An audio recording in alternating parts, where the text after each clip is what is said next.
Cet enseignement était titulé Préparer de loin. Aujourd'hui, c'est le chapitre 13.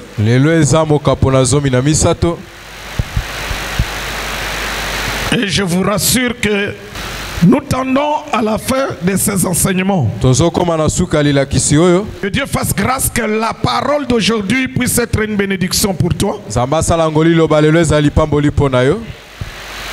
Car il est écrit, ils étaient dans la souffrance. Ils ont invoqué Dieu et Dieu leur a envoyé la parole. Ce matin, Dieu t'envoie la parole. Ésaïe 37, le verset 26, c'est notre texte de base. Mais aujourd'hui, on va lier Ésaïe 37, 26 avec Luc 2, verset 25 jusqu'à 31.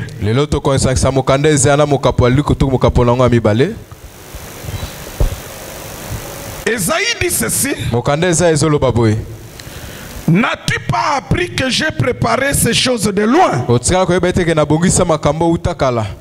Que je les ai résolues dès les temps anciens.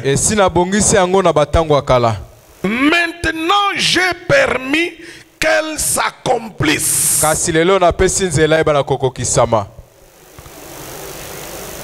Amen, amen. Le thème maintenant de ce dimanche, c'est le salut accompli. Si vous avez une bonne mémoire, du premier chapitre jusqu'au 12e chapitre, c'était le salut quoi? Le salut caché. Le salut caché. Mais aujourd'hui au chapitre 13, ce n'est plus le salut caché. Non, maintenant le salut est accompli. Le salut accompli.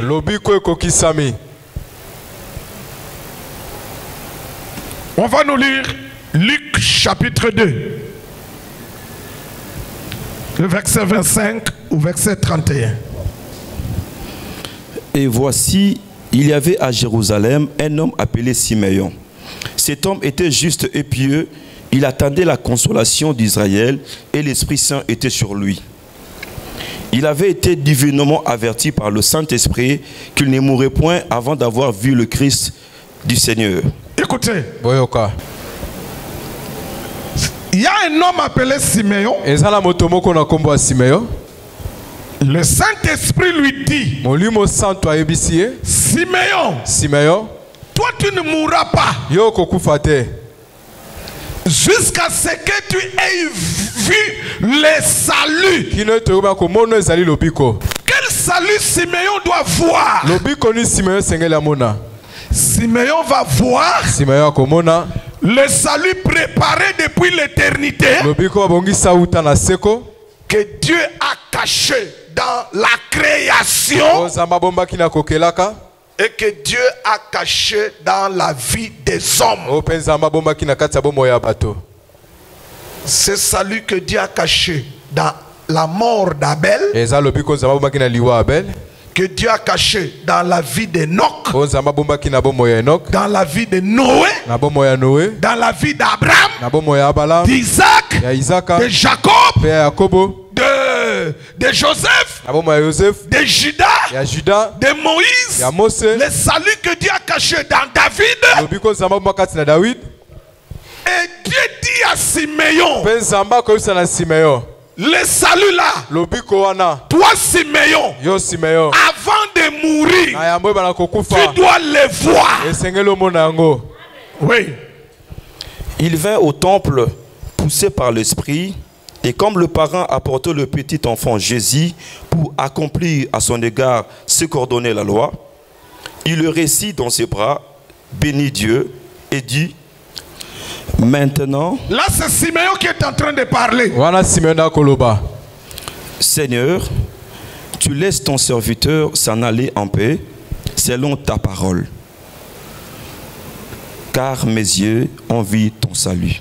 Car mes yeux ont vu ton salut. Oh, Nzoka. Siméon. Siméon. Il voit qui? Il voit qui? Jésus était encore comment? Jésus était encore comment? Bébé. Quand Siméon porte ses bébés, Siméon dit: Siméon Koloba, maintenant je peux mourir parce que mes yeux ont vu le salut. Tu lis le verset après, il dit: salut que tu as préparé. Salut que tu as préparé. Siméon dit: le salut que tu as préparé de loin. Depuis l'éternité. Maintenant je peux mourir parce que je viens de le voir.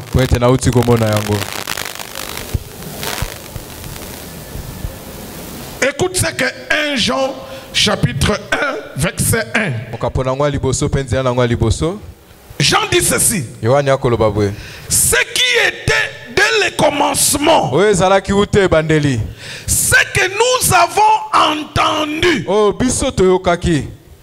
ce que nous avons vu de nos yeux, ce que nous avons contemplé, ce que nos mains ont touché. Vous avez entendu? Jean dit: ce qui était dès le commencement, nous avons vu cela et nos mains ont touché cela. Quand est-ce que les yeux des gens ont vu? Quand est-ce que les mains des gens ont touché? Et quand est-ce que Siméon a dit: j'ai vu? Hébreux chapitre 2 verset 14. Ainsi donc, puisque les enfants participent au sang et à la chair, il y a également participé lui-même, afin que, par la mort, il anéantisse celui qui a la puissance de la mort, c'est-à-dire le diable. Amen. L'apôtre aux Hébreux dit ceci: comme les enfants ont la chair et le sang, lui aussi, le salut devrait participer au sang et à la chair. Écoutez ce que 1 Timothée 3, 16 nous dit. Et sans contredit, le mystère de la piété est grand. Dieu a été manifesté en chair.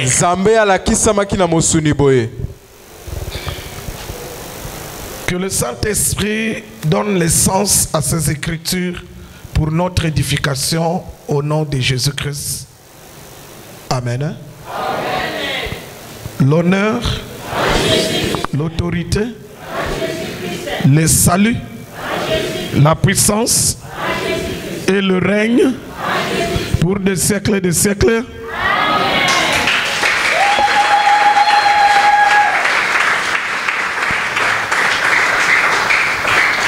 Que la paix du Seigneur soit avec vous. Mettez-vous. Mes frères et sœurs,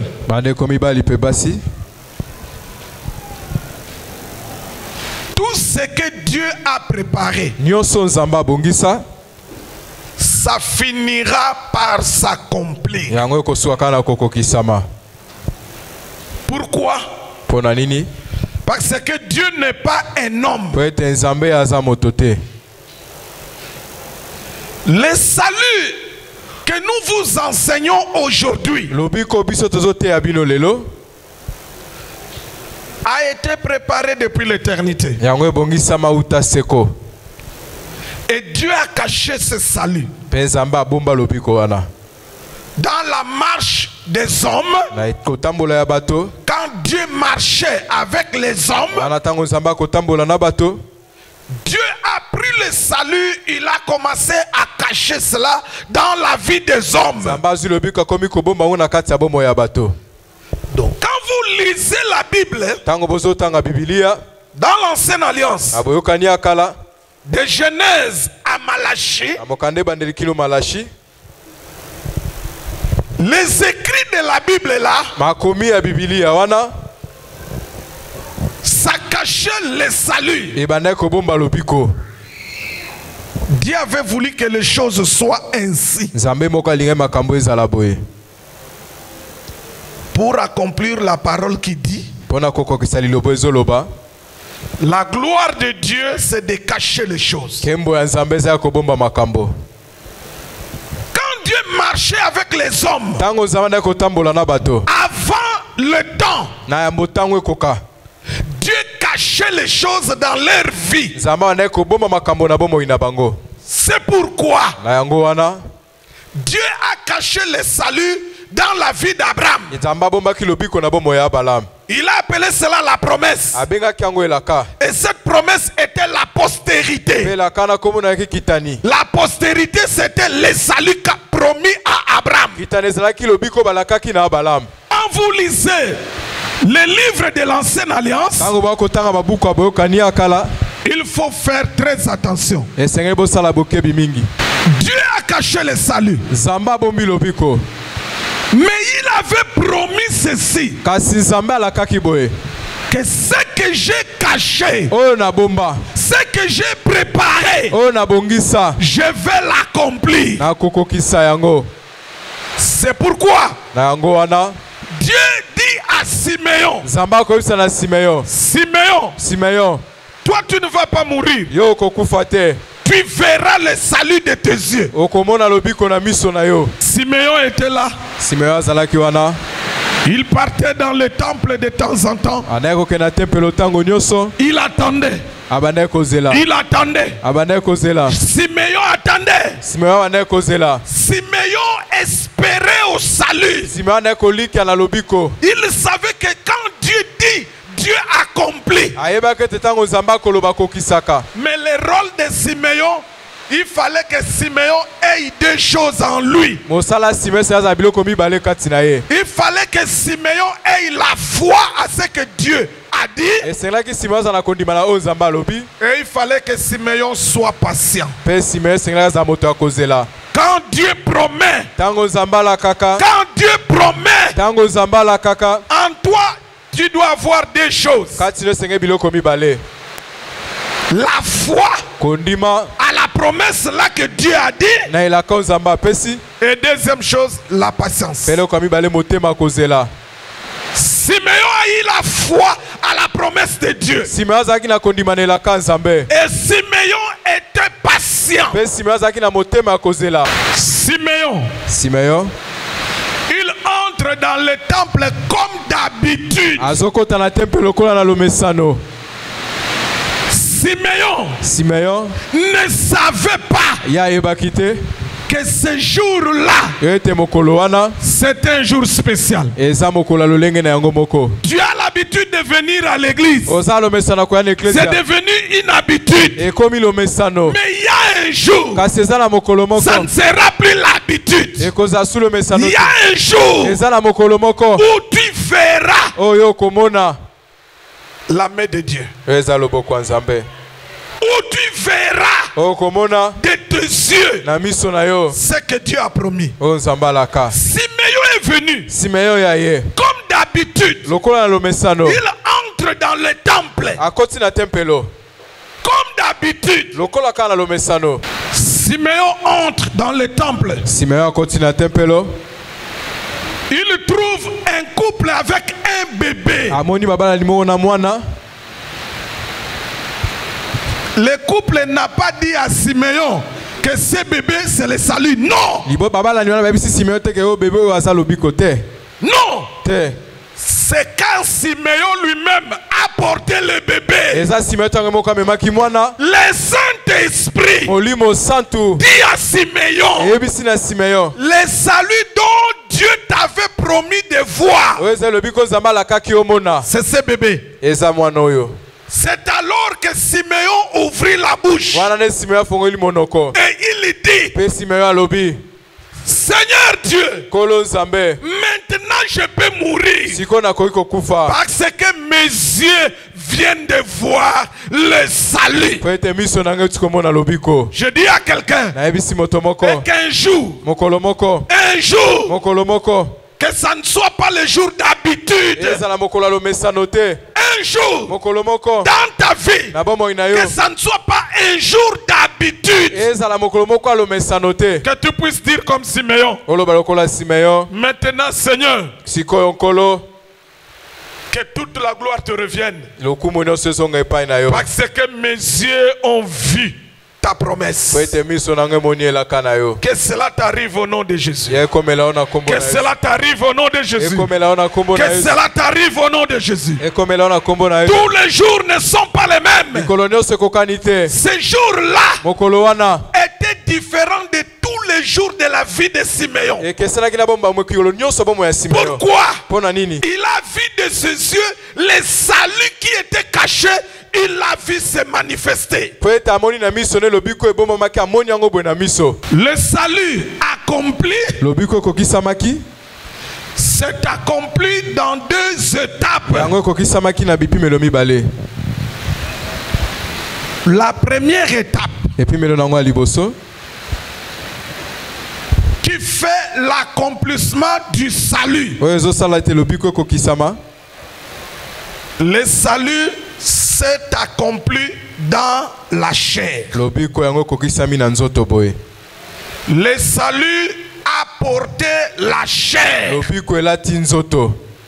Et le salut est né comme un homme.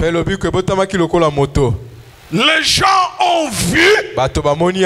Les gens l'ont touché. Jean dit que ce que nos oreilles ont entendu, nous l'avons vu et on l'a touché. Donc le salut accompli, c'est dans 2 étapes. La première étape, le salut s'est accompli dans la chair.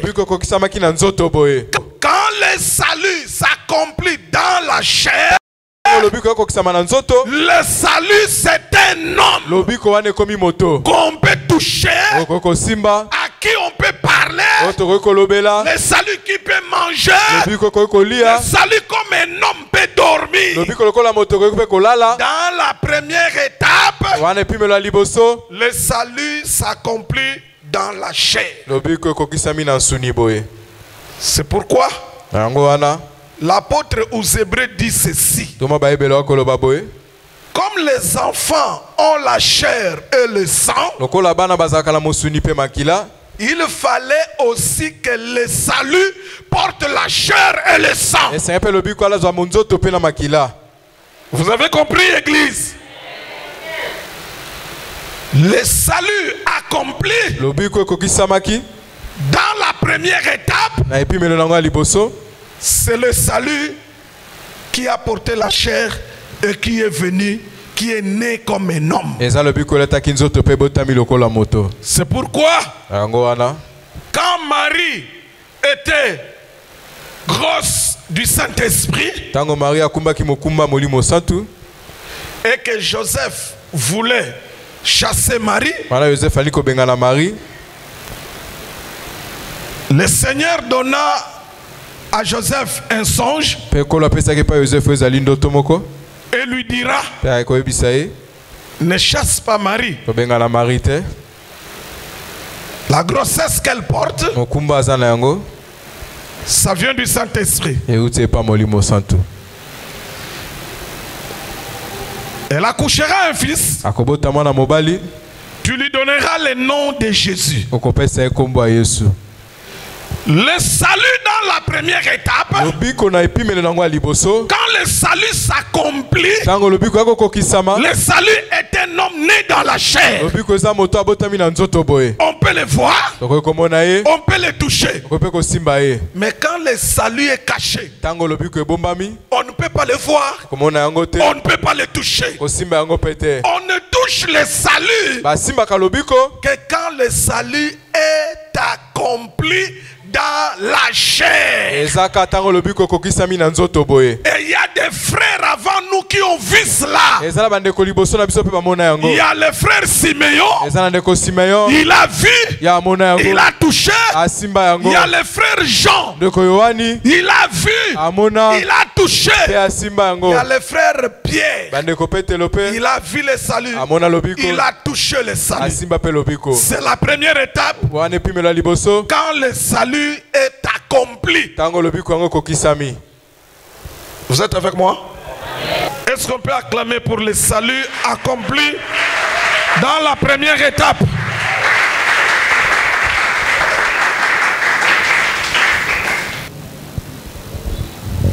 Quand le salut s'accomplit dans la chair, c'est là où on appelle le salut par son nom. Quand le salut porte la chair, on donne au salut le nom comme un homme. C'est pourquoi Dieu dit à Joseph, quand le salut va naître de Marie, tu lui donneras le nom de Jésus. Pourquoi le salut est accompli dans la chair? Pourquoi le salut porte la chair? C'est pour que l'on puisse donner le nom au salut. Retiens ceci très bien. Le salut est né dans la chair. C'est pour qu'on lui donne un nom. C'est pourquoi il est écrit dans Actes chapitre 4 verset 12. Il n'y a de salut en aucun quoi? Notre.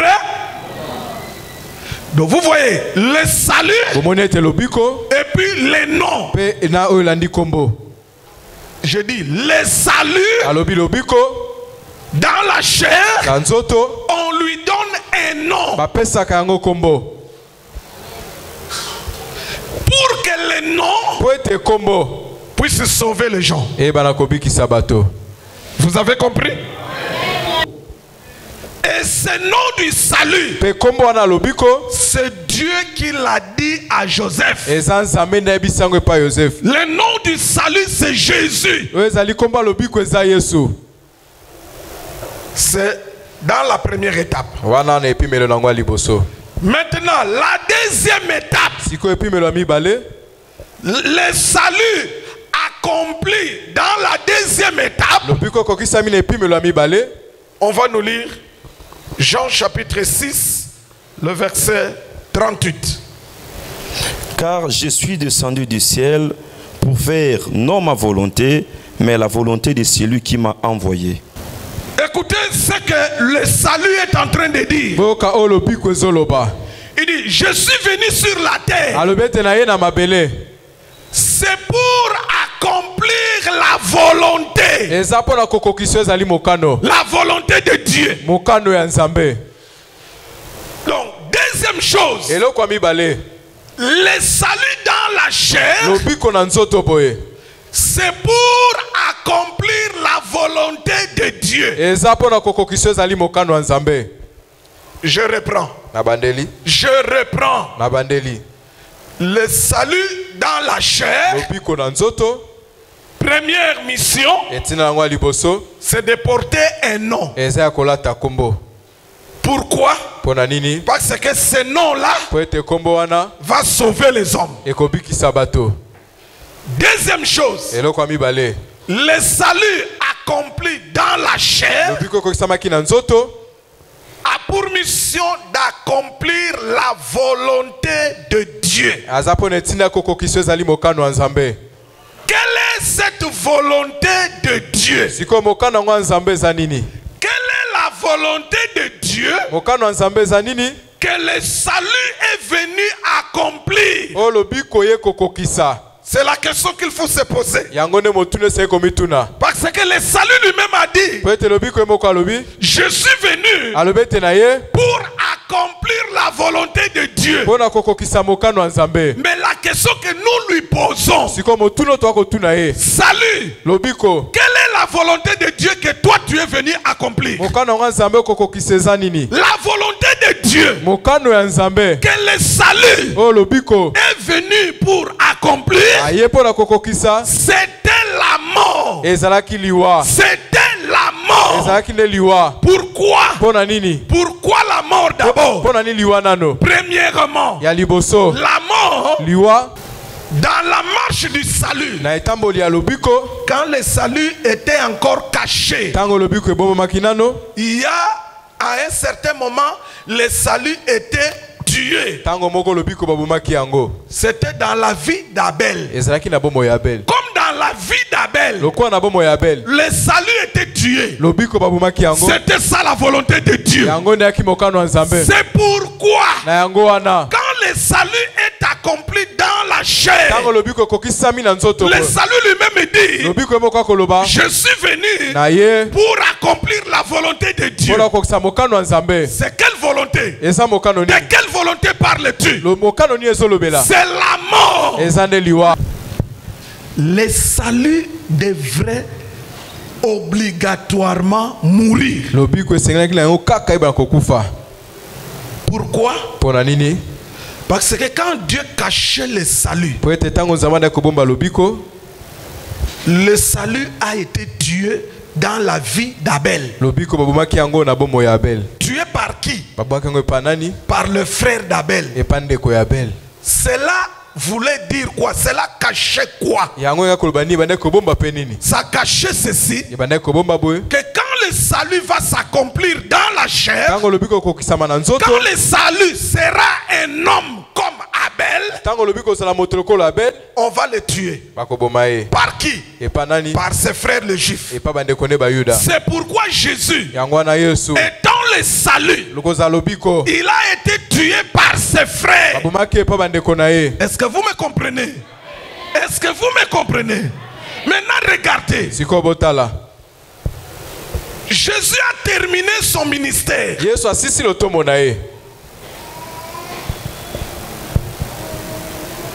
Il dit à ses disciples, l'heure est venue. Il faut que le Fils de l'homme soit glorifié.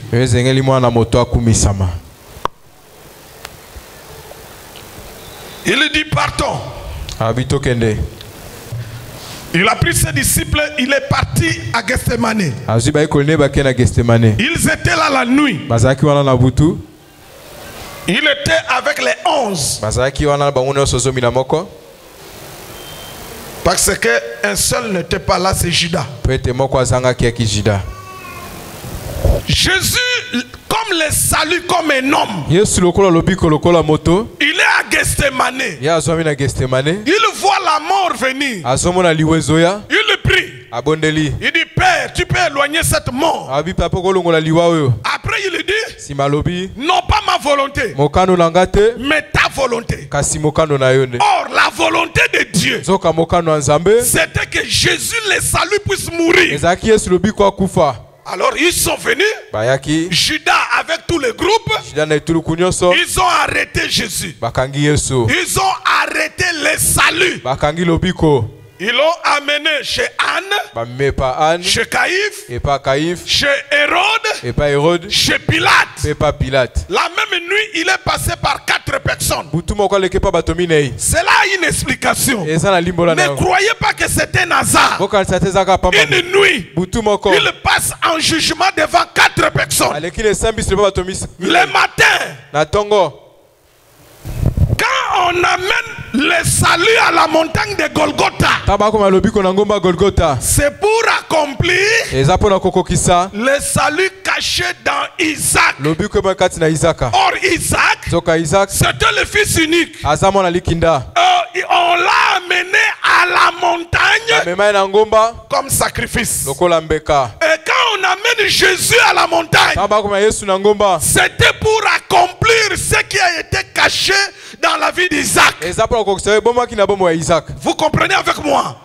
La vie de Jésus, de la naissance à la résurrection, tout a été caché. Dans les temps anciens, tout Dieu avait caché cela.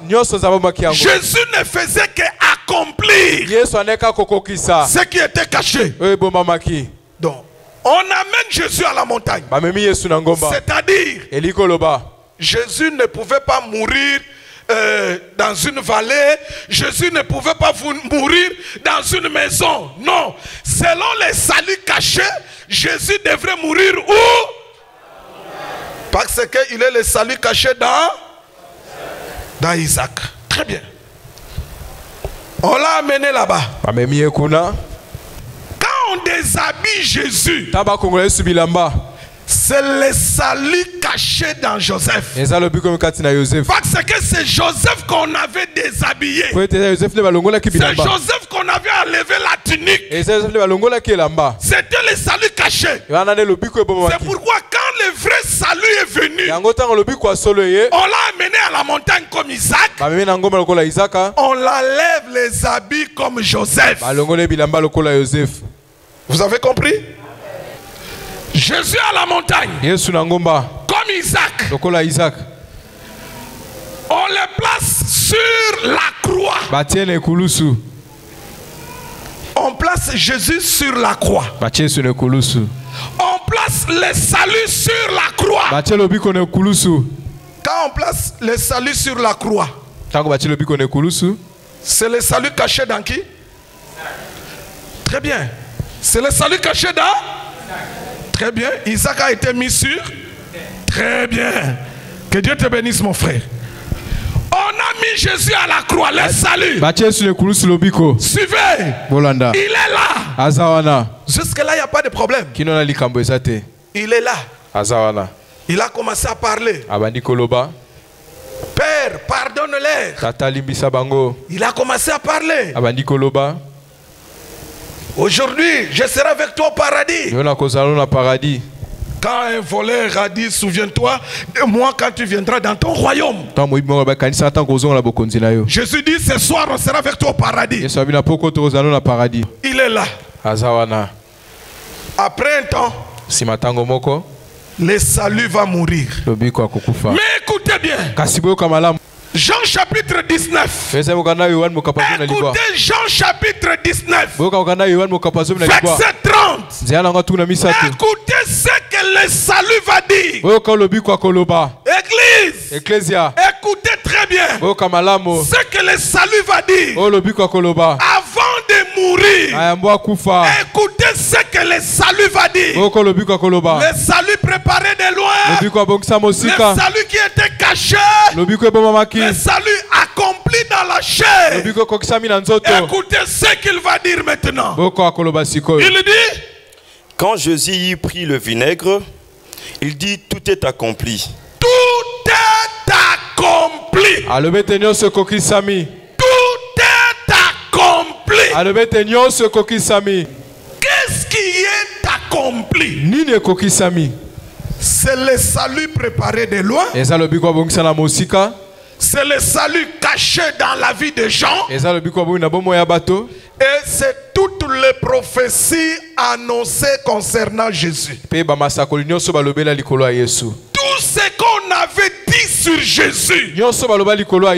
Quand Jésus doit mourir à la croix, il a tout accompli par la naissance. Il a accompli ce que s'est passé à la naissance de Moïse. La manière dont Moïse, quand il était bébé, il a vécu cette enfance-là. C'est de la même manière que Jésus quand il est né. Toutes ces choses qu'on a cachées depuis le temps, Jésus les a accomplies.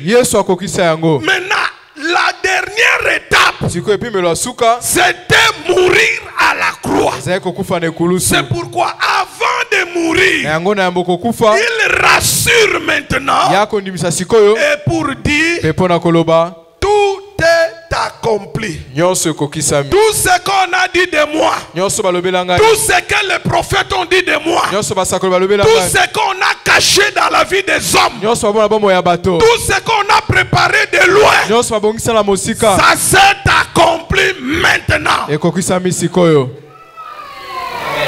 C'est pourquoi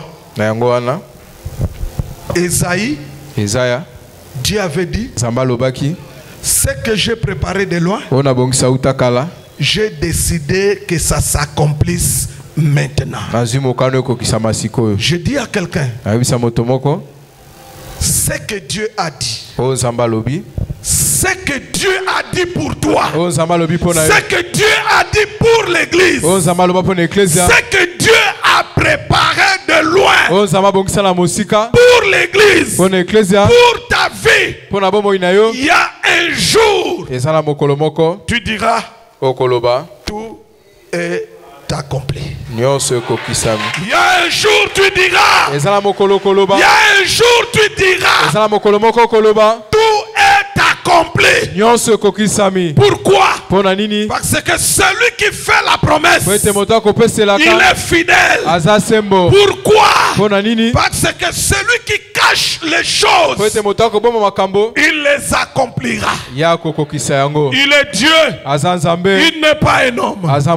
Jésus a dit tout est accompli. Tout est accompli. Tout est accompli. Cette phrase, c'est la volonté de Dieu qui est accomplie. Toute volonté de Dieu, que les gens le veuillent ou pas, toute volonté de Dieu finira par s'accomplir. La volonté de Dieu, la volonté de Dieu pour cette église, ça va s'accomplir. La volonté de Dieu pour ta vie, ça va s'accomplir. Afin que tu puisses dire tout est accompli. Il l'a fait. C'est Jésus. Le salut devrait mourir et il est mort. Il ne fallait pas s'arrêter là-bas. Il devrait ressusciter le troisième jour. Comme Joseph. Regardez. Joseph. On l'a placé dans la sterne. C'était la mort. Quand on fait sortir Joseph de la sterne, c'était la résurrection. Comme Jésus est mort à la croix, à la montagne, on l'a enterré. Le troisième jour, il devrait sortir comme Joseph de la sterne. C'était la résurrection. La résurrection, c'est la preuve qui démontre que Jésus est vivant. Que Jésus est vivant. C'est pourquoi dans Apocalypse 1, verset 18, il dit: voici, j'étais mort. Je suis vivant pour des siècles et des siècles. J'ai la clé de la mort et du séjour des morts. Que le nom de Jésus soit béni éternellement.